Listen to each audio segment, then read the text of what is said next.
It's playoff time for Quinnipiac Winter Sports. The men's ice hockey team look to advance to the ECAC quarterfinals. Would they make it through a 3-game series against Brown? Plus, both Quinnipiac basketball teams tried their hand at winning a MAAC championship. Was there magic in Albany for Tom Moore and company? And could the regular season champion women's team cut down the nets at the Times Union Center? All aboard that's coming aboard. This is Sports Paws.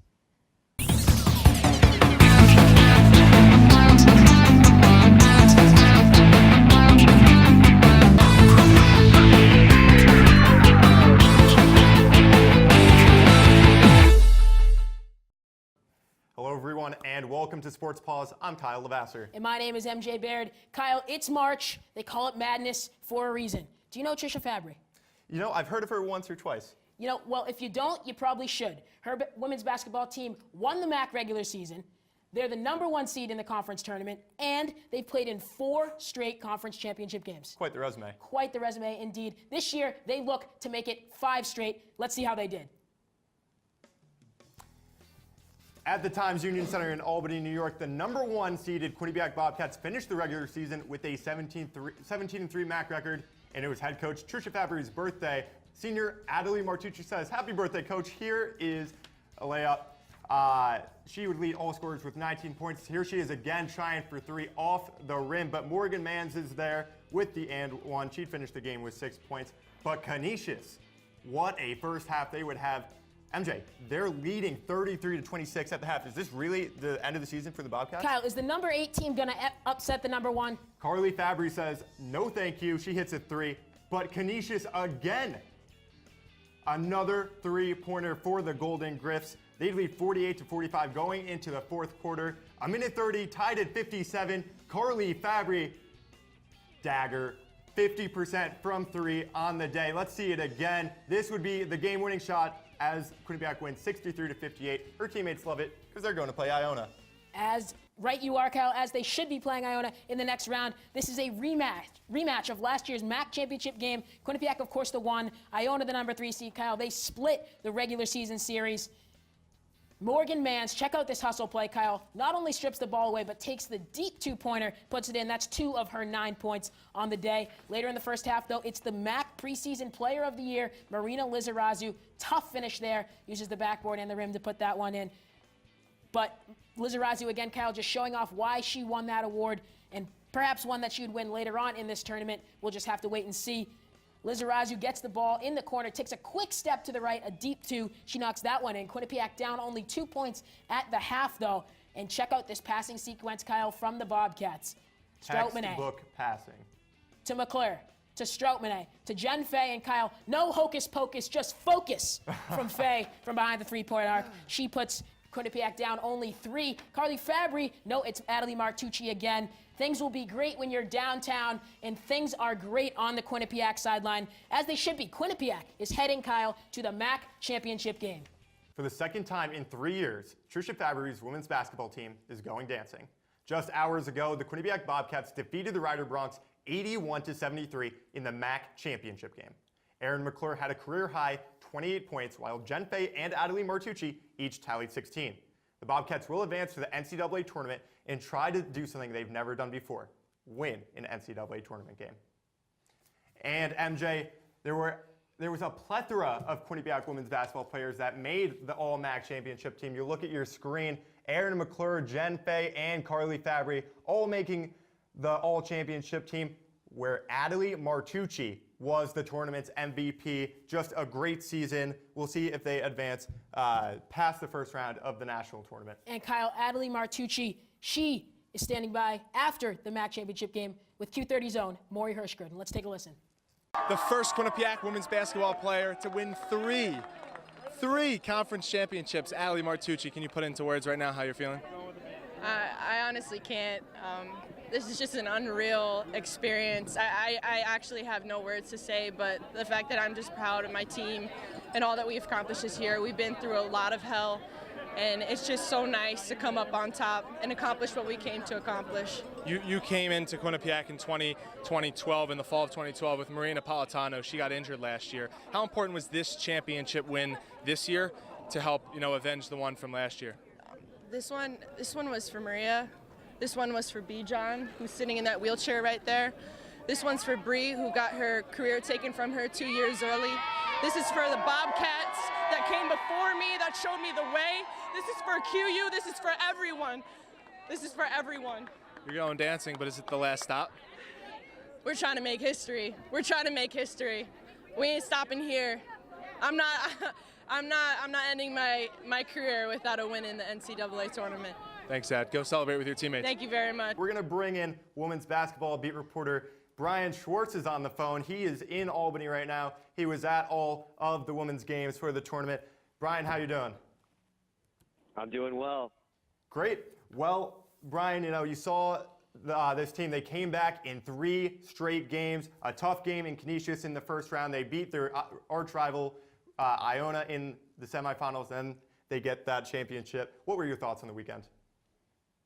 Yeah, you know what? They had slow starts to every single game, but they ended up pulling out in the end. It was Canisius, the first game where they really went on a run in the fourth quarter. Iona in the third quarter, they really went on a run. And today, in the second half, they didn't play well at all in the first half, but they really just turned it around. Aaron McClure stepped up at big time. She had 28 points today, 2 rebounds, 2 assists, a career game for her. Jen Fay had the game of her life, too. 10 rebounds, 16 points, a double-double through 3 quarters. She played really well offensively and defensively. And Natalie Martucci, you can't say enough about the way she's played this whole season. She's been the player to step up every single game, and she was just speechless after the game. She was so excited having won this tournament in her senior year. Brian, the MAAC championship team, it's been announced. We just showed it to our viewers. But in your opinion, did they get this MAAC championship team right? Oh, absolutely. I mean, Carly Fabbri deserved to be on it. She hit the game-winning 3 the other day. Natalie Martucci, obviously tournament MVP. She's been the MVP for this team, no doubt about it. Aaron McClure, game of her life today. And Jen Fay played really well.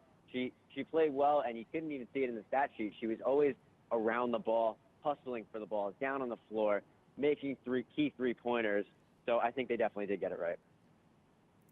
Brian, yet again, Tricia Fabbri's team will advance to the national tournament, and they're trying to do something they've never done before and actually win an NCAA tournament game. What do you think they need to do to beat one of those top-tier teams in a Power 5 conference?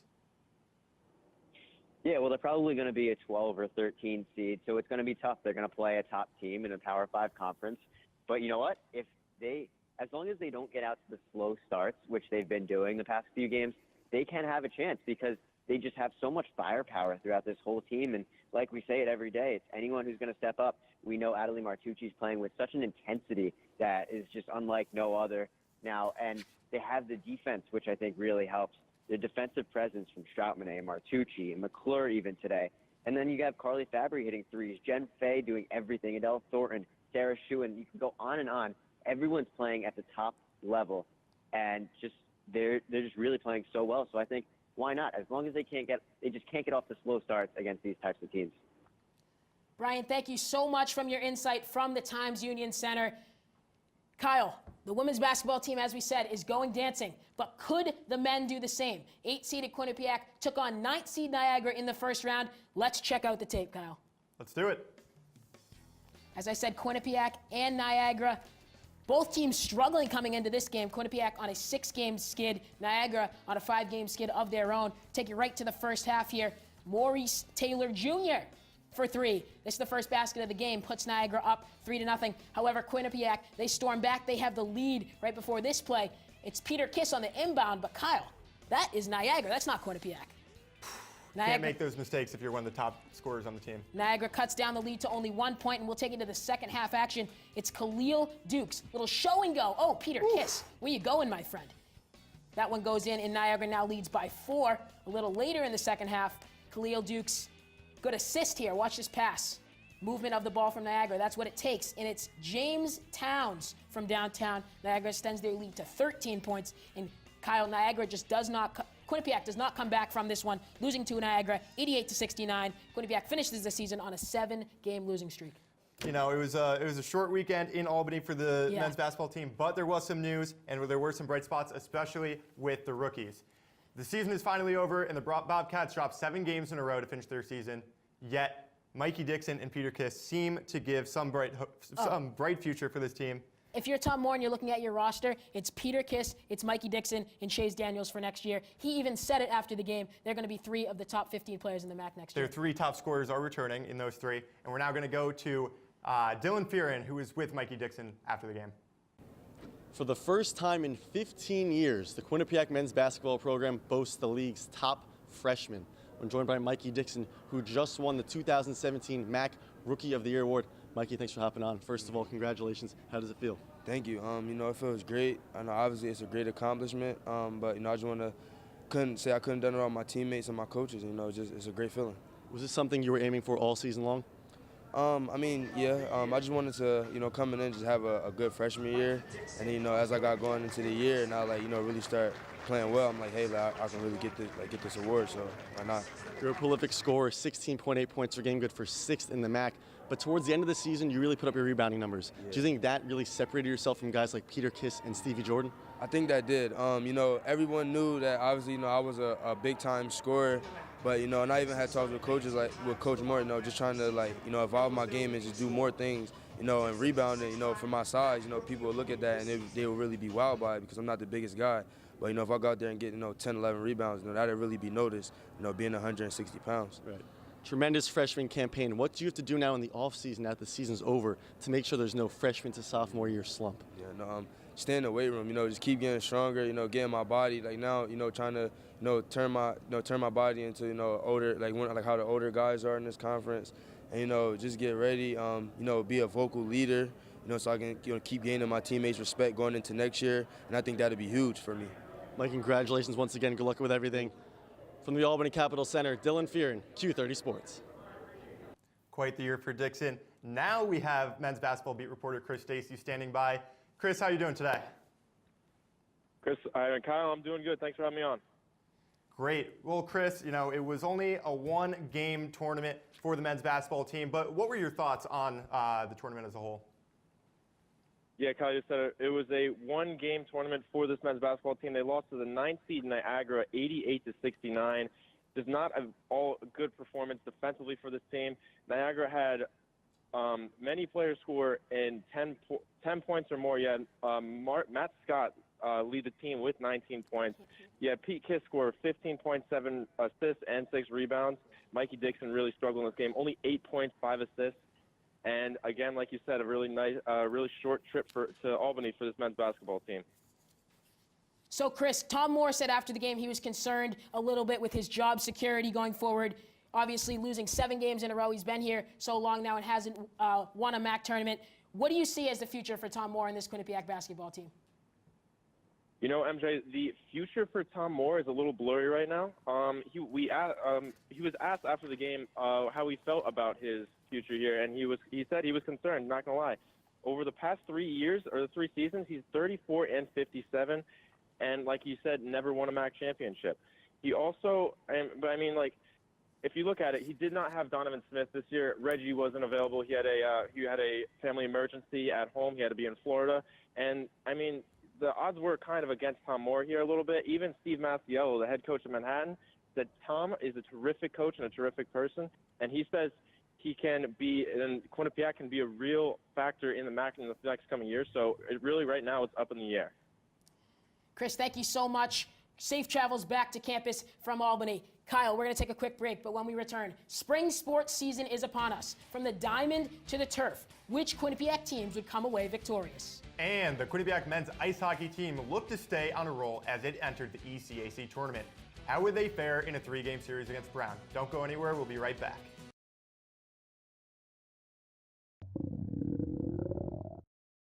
I could really go for a Ray and Mike sub right now. Come to Ray and Mike's and try our Philly chicken and cheese for just over $4. Giant cheesesteak subs and mouth-watering boar's head sandwiches for as low as $4.75. Q-Cash accepted just a mile down the road on Whitney, here at Ray and Mike's. It's 9:30 Eastern, and you know what that means. Sports Paws is on the air. Ball played up the middle. Iman Whalen with a little cheat off the pipe. Preseason just boils down to going after another national championship and not necessarily focusing on the one before. MJ, it is time for our favorite part of the show. It's the top 5 plays of the week, brought to you by B&D Deli, home of the Q-Dog. Let's talk about the first play you want to break down. Yeah, let's break it down right away. But the one name I'm going to throw out there is a freshman, Mika Maples. Coming up on Bobcat Breakdown. Coming up on Bobcat Breakdown. And welcome into Studio 125. So what? So what? If you score 40 points in a basketball game, we all know you play Quinnipiac intramurals. We all know you love to shoot the rock. Well, if you think that's the most ridiculous thing you've ever heard, what I'm about to say, I guess, is going to be pretty ridiculous in your book. But I'm going to say yes, there is a controversy. I'm getting ready to punch the ball as it lands right in front of another Monumental player.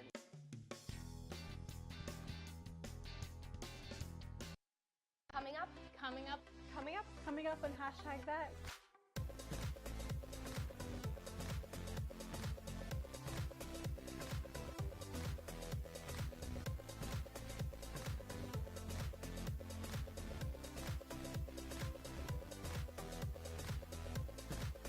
We are your source for Quinnipiac's entertainment news.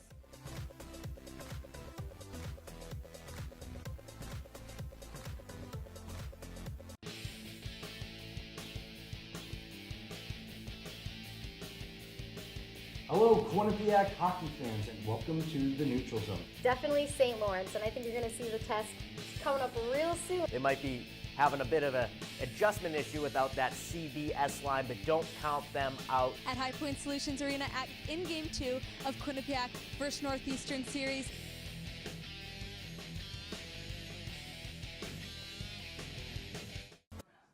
Welcome back to Sports Paws. Kyle, Rand Pecknold's men's ice hockey team had never lost a first-round playoff series in the ECAC heading into this weekend.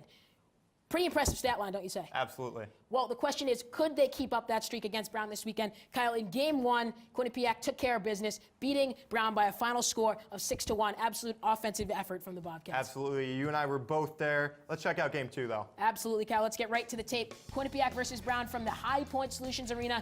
Game 2. Kyle, Landon Smith, he's one of the players for Quinnipiac I want you to watch out for in this highlight. Of course, as I said, Quinnipiac leads the series 1-0.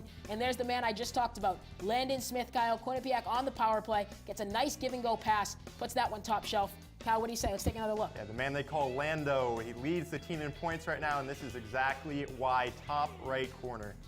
Slow motion goal there from Smith. Smith, obviously, as I said, a huge factor, Kyle, in Quinnipiac's success of late at the end of the ECAC regular season. We'll take it to the second period, though. 3-1 Quinnipiac at this point. Brown's still in the game. They put a goal in here, but Kyle, Andrew Shortridge. Yeah, no, he doesn't think so. High stick. Yes, and the refs will take a look at it. They come out of the tunnel, and, well, Shortridge was right, Kyle. No goal. So at this point, it's still 3-1 Quinnipiac. And Brown, after that, they just really have nothing. Connor Clifton with a great screen from Bo Pieper makes it 4-1. Bo Pieper adds an empty net goal for the Bobcats to make it 5-1. And that's the final score. Seniors pick up 100 wins as a class, Kyle. 20-plus win seasons of each of their 4 years. Here's Tommy Shutt after the game. You know, there's not really one thing that you can put, say about every single guy. I think just as a group, from our freshman year, we just clicked with each other, and I just look to them like brothers, and I've got their back, and I know that they've got mine, and I think that's really helped. Just especially this year, leading the group, the younger guys below us, and everyone's got their own role in that senior group, and we've all played to that role. Some players just seem to turn their game up come playoff time. For Quinnipiac, Connor Clifton and Landon Smith do just that. Both Bobcats are reigning members of the All-ECAC tournament team, with Clifton being last year's most outstanding player. Clifton, Quinnipiac's active career postseason leader in points, has 5 points in his last 5 games. The captain scored twice against Brown this past weekend. Smith, who is only behind Clifton in career postseason points, has 5 goals and 2 assists in his last 5 games. Smith also leads Quinnipiac with 28 points this season. Kyle, we are headed to North Country, New York next weekend for the quarterfinal round between Quinnipiac and St. Lawrence. But there's more than just Quinnipiac and St. Lawrence next weekend. Yeah, it's going to be a long drive full of country music, a lot of drive-thrus. But also, there's 8 other teams that remain in the ECAC tournament, 4 that will advance to Lake Placid for the semifinals and championship game, and only 1 will hoist the White Law Cup as ECAC champions. USCHO Arena reporter Gabby Riggy gives her predictions on which teams will advance to the semifinal round. Thanks, guys. I'm Gabby Riggy here again with your ECAC quarterfinals picks this time. Let's jump right in. Harvard and Yale. Yale coming in against Dartmouth. They were on the ropes a lot at home. It took overtime to get them to win. They have a really good history between Harvard and Yale. They had an overtime game in Game 3. 2 seasons ago, Jimmy Vesey potted that game for Harvard in Ingles. I'm going to go with Harvard again. They're one of the best teams in the East. They're absolutely dominant now. They're number 3 in the pairwise. They've looked really, really strong thus far. Game on series number 2, I'm going to go Union and Princeton. Princeton was on the ropes a lot against Colgate. Looked like Colgate as number 10 was going to could pull up an upset. Union's number 8 in the pairwise though, 3rd in win rank percentage. I'm going to go with the Dutchmen again. They look like that team that won the national title 2 years ago, so I'm not doubting them at all at this point. I think they're going to make a really strong push and make it to Lake Placid. Now number 3, Cornell and Clarkson. I'm not really sure about. Cornell, is 7-3-3 at home. They've had 3-3 ties this whole season. They've played each other very evenly. Cornell is a great playoff team, so I think we're actually going to flip a coin and see. Heads is going to be Cornell. Tails is going to be Clarkson. We have heads. Cornell at home as the number 3 is going to take this series then for me, guys. The last one, the one everybody's keeping an eye on. I'm going to disappoint Bobcats fans here. I think it's going to be very, very close. But St. Lawrence has been so much better against the Bobcats historically these past 5 years. They were the thorn in their side the year. The first time they made the national championship run, they lost in Appleton, and had a tie. Quinnipiac came away with the shootout win in Ireland. I think they weren't able to fully get an understanding of what the other team was truly made of. So I think the Saints, by virtue of being home and a 9-hour trip away, that's going to do it for the Bobcats. And that's going to do it for me here, guys. I'm going to send it back to you on the desk. The Quinnipiac men's lacrosse team picked up its first win of the season this past weekend against the New Jersey Institute of Technology. Brian Feldman and Ryan Corcoran both picked up hat tricks on the day, combining for 6 of Quinnipiac's 11 goals. 3 fourth-quarter goals propelled the Bobcats to victory. Senior goaltender Jack Brust did not play on Saturday, but the defending MAAC tournament most outstanding player is standing by with Q30's Tom Cunningham. Tom, what do you got? Kyle, MJ, thank you. I'm joined alongside Quinnipiac men's lacrosse goalkeeper Jack Brust. Jack, thanks for coming on tonight. Absolutely, thanks for having me. All right, so let's get right into it. You guys are picked to finish first in the MAAC preseason poll. Does that sort of put some extra pressure on you guys, knowing you have to perform and these expectations are so high for you guys after the season you had last year? You know what? I don't think it's so much pressure. I think it's more of a compliment. You know, it's a poll by the coaches, and they realize, you know, we got a pretty talented group coming back, and it's more of a testament to our skill level as a team. And so you guys have 2 more non-conference games before the conference schedule starts up. What are some of the things you really have to shore up on and really have to work on as you head towards the MAAC play, which is really more important for you guys? Yeah, I think it's kind of figuring out how to navigate the game and play a full 60 minutes. You know, we've been struggling a little bit early on in terms of, you know, being able to play that full 4 quarters, and over the course of these next 2 games, I think it's important for us as a team to kind of figure out how to, you know, put all the pieces together for a full 60 minutes. And, you know, obviously, you haven't played last game. You're out this next game, you said.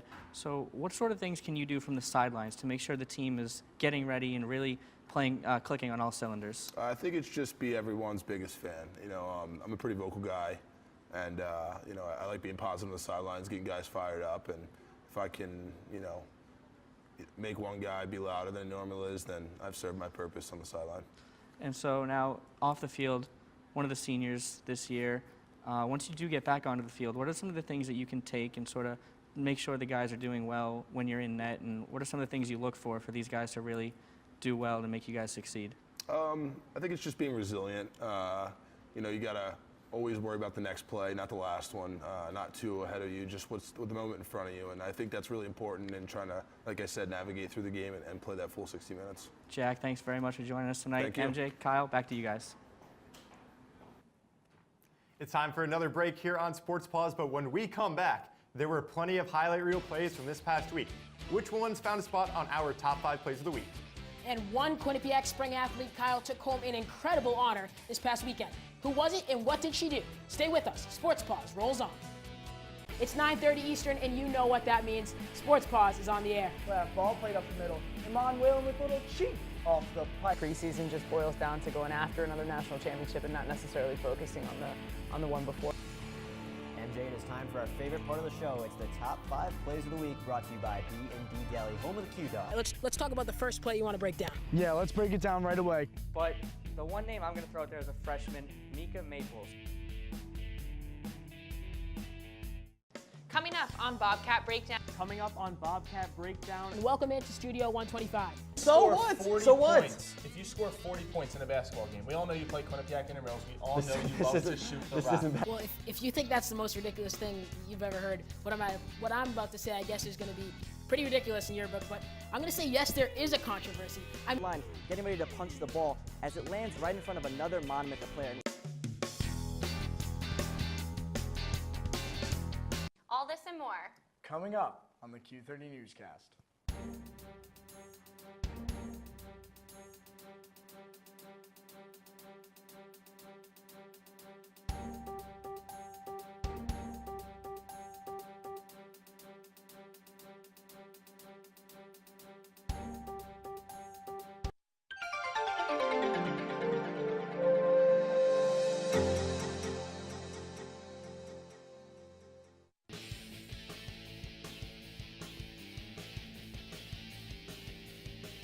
Hello, Quinnipiac hockey fans, and welcome to the Neutral Zone. Definitely St. Lawrence, and I think you're going to see the test coming up real soon. They might be having a bit of an adjustment issue without that CBS line, but don't count them out. At High Point Solutions Arena in Game 2 of Quinnipiac vs. Northeastern Series. The baseball team is now 5-5 in out-of-conference play. After a 3-game road trip to North Carolina on Friday, Quinnipiac dropped an 11-inning nail-biter to Wake Forest, losing 2-1. After getting shut out by Radford University 4-0 on Saturday, Quinnipiac would bounce back on Sunday with a 4-2 win against Kent State. Quinnipiac will travel to the Virginia Military Institute for a 3-game series this weekend. The Quinnipiac women's lacrosse team suffered a heartbreaking double overtime loss to Army on Sunday. Allison Kuhn and Julia Corris each netted 2 goals, but that wasn't enough as Rachel Horntrick netted her team-leading 14th goal in the second overtime to lift Army West Point to victory. The MAAC's most outstanding track performer, Jessica Lee, made history this past weekend. Lee is the first Quinnipiac indoor ECAC champion in program history, winning the 60-meter hurdles. This is Lee's 3rd championship event she's won this season, as she also took first place in the MAAC and New England 60-meter hurdles. Lee placed first in 7 of the 8 meets she ran in this season. Kyle, guess what time it is? Is it top 5 plays time? I think it is. Let's check them out. Top 5 plays of the week, Kyle, sponsored by B&D Deli Works, home of the Quinnipiac Panini and the Q-Dog sub. Stop in for breakfast or lunch, Kyle, number 5. I'll get things going on the power play of Quinnipiac men's hockey versus Brown. Landon Smith, we've been talking about him all show, goes top right shelf. Quinnipiac would win 5-1. Play number 4, men's basketball versus Niagara, Kyle. As I said before, little shake and bake from Khalil Dukesy, step backs, 3-pointer. Niagara goes on to beat the Bobcats. Women's B-ball versus Canisius in the first round. Erin McClure is going to find Carly Fabbri for the game-winning 3-pointer. Straight money from Fabbri, giving her mom a nice little birthday present. Absolutely, Kyle. Same women's basketball team, different game, though. This passing sequence from the Bobcats was absolutely fantastic. Jen Fay finishes it off with the mid 3-pointer. And the number 1 play of the week, Thomas Aldworth, the Texan. This ain't his first rodeo. Nice backhand goal past Gavin Nieto. Quinnipiac would go on to win 6-1. Kyle, 30 minutes. Where does the time go? They say if time goes by when you're having fun. That's right, Kyle. The next couple weeks are absolutely huge for Quinnipiac sports, between women's basketball making it to the big dance and the men's ice hockey team in the ECAC quarterfinals. The season could go late into March, so be sure to check out all the content Q30 is putting out on our website at www.q30television.com. And for all the coverage our beat reporters have done and will continue to do for the MAAC and ECAC tournaments, follow at Q30 Sports and at Sports_Paws on Twitter. This is the last episode of Sports Paws before spring break. But remember, it's only a break, and we'll be back same time, same place. Thanks for watching Sports Paws. Have a good night.